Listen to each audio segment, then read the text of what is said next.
The HANM Ri War Mihngi circle recently brought to light illegal activities including the smuggling of food items and livestock from Bangladesh through the Dawki border. Despite these alarming reports, the HANM Ri War Mihngi has criticized government and law enforcement agencies for their perceived lack of action along the Meghalaya-Bangladesh border.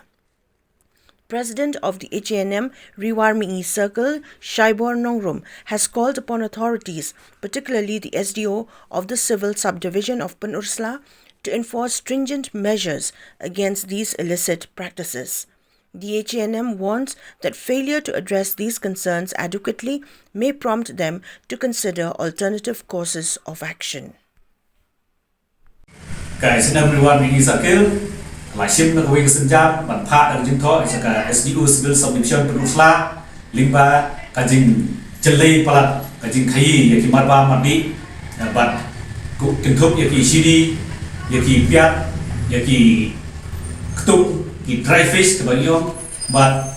ki pan bat kuih yaki marba mardi ba ni hapok kajela ni penurkam tinggi segoba kade kajing yak bian jong kini marba mardi Capo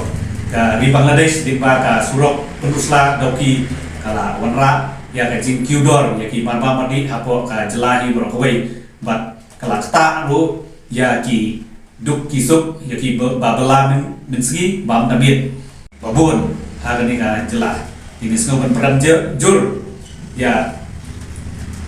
ka tenat beripik kumka polis department postom bat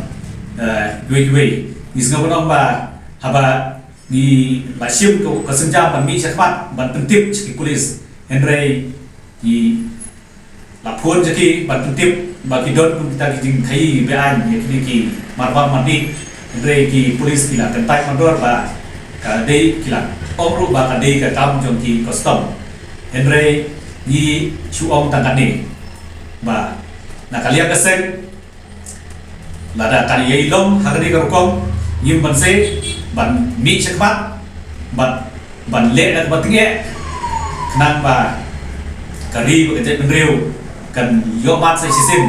ya kata ka jing duna jom kita ki jing kiudor dan marba mandi support ka jela năng ba ki baduk besuk ru kila ban afford ban thiên ya kita ki jing non kam ha ki yin kisan jom ki